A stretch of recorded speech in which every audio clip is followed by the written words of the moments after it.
हे बघा मस्त एकदम इडली तयार झाली आपली, फणसाची इडली तयार झाली।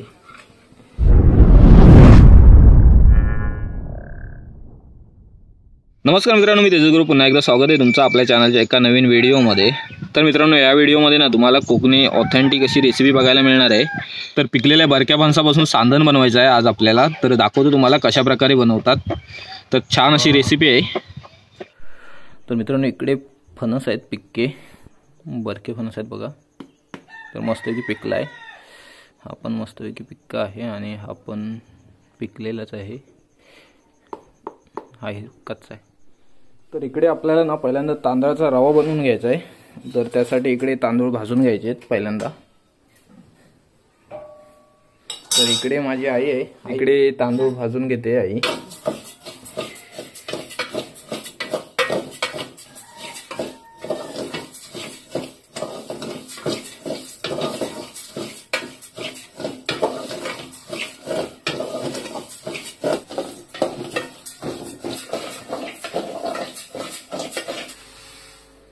इकडे तांदूळ भाजून घेतलेत, आता ह्याचा बनवायचा आपल्याला रवा। तर जात्यावरती दळायचे ते। तर मित्रांनो, इकडे आपलं जात आहे आणि इकडे आहेत भाजलेले तांदूळ। तर दळून घ्यायचे आहेत आता आपल्याला।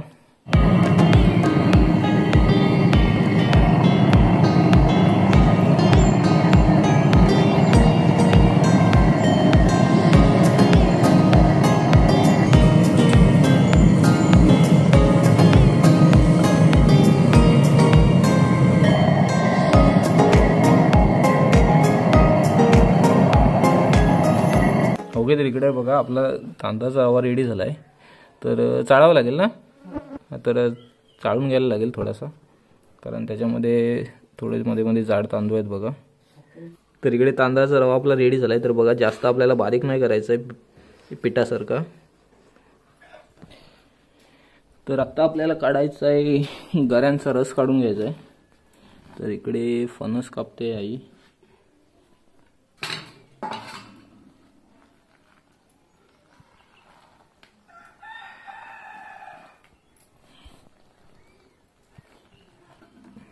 तर बघा मस्तपैकी गरे आहेत, छान एकदम रसाळ।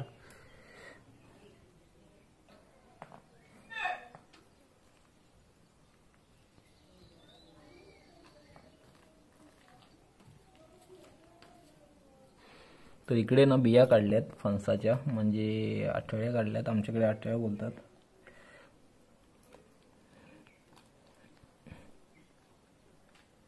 तर इकडे गरे काढून झालेत, तर त्याच्यात बिया वगैरे काढून ठेवल्यात साईडला। तर आता दाखवतो तुम्हाला ह्याचा रस कसा काढायचा ते। तर इकडे बघा चाळण घेतली, तर वरून असे गरे टाकायचे आणि फिरवायचे, घासायचं थोडंसं। तर बघा खालती रस पडते अशा प्रकारे।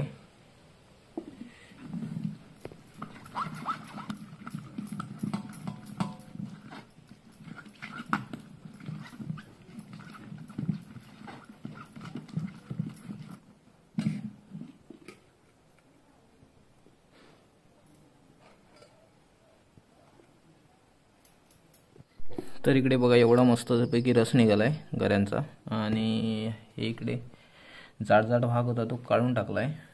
तर मस्तपैकी एवढा रस निघालाय। तर इकडे आपण काढलेला गऱ्यांचा रस आहे, आणि इकडे आहे तांदळाचा रवा आपण जो बनवला होता तो। तर तो रवा आहे ना, तो ह्याच्यामध्ये असं मिक्स करून घ्यायचा।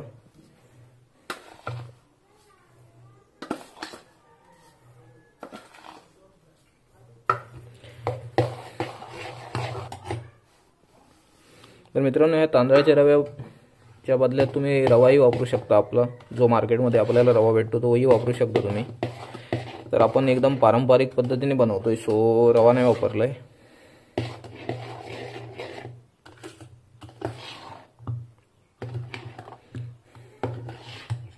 जसं आपण इडलीला पीठ बनवतो तशा प्रकारे रेडी झालंय बघा पीठ। तर इडली सारखंच आपल्याला हे स्टीम करून घ्यायचं आहे। तर मित्रांनो, ते शिजवायला पण आपण पारंपरिक पद्धत यूज करणार आहोत। तर त्याच्यासाठी एका टोपामध्ये असं पाणी घ्यायचं,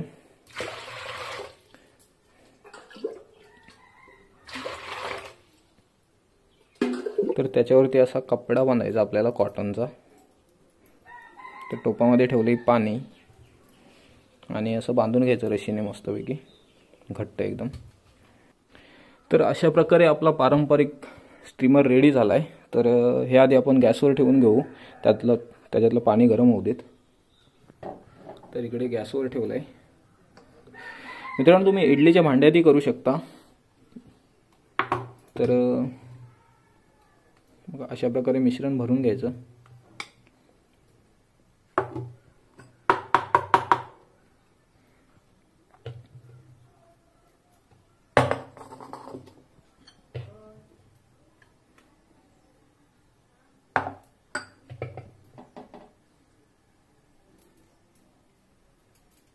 तर मस्तपैकी भरून झालं आहे मिश्रण. आता वाट बघूया आपण, यातलं पाणी गरम होऊ देत थोडंसं, मग ठेवूया याच्यावरती स्टीम करायला.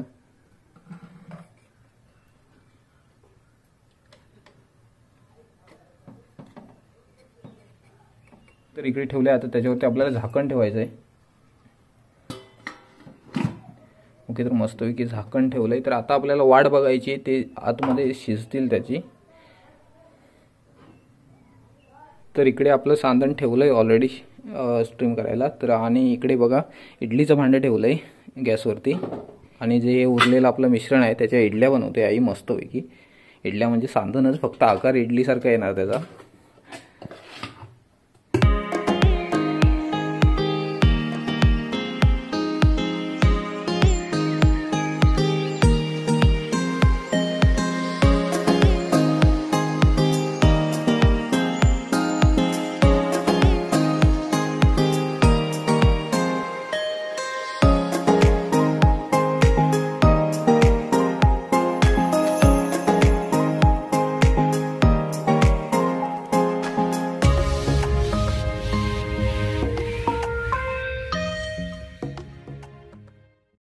तर आता मस्तपैकी दोन्ही पण शिजू देत.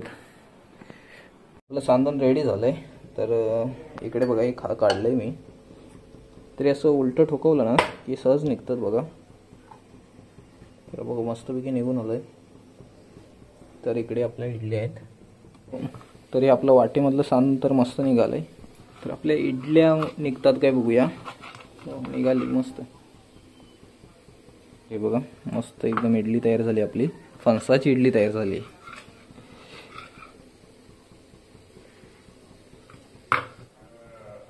बघ खाऊन बघ कसं आलंय. मस्त झालंय. ओके, तर मित्रांनो आपलं सांधण रेडी झालंय. तर खाऊन बघतोय मी आधी.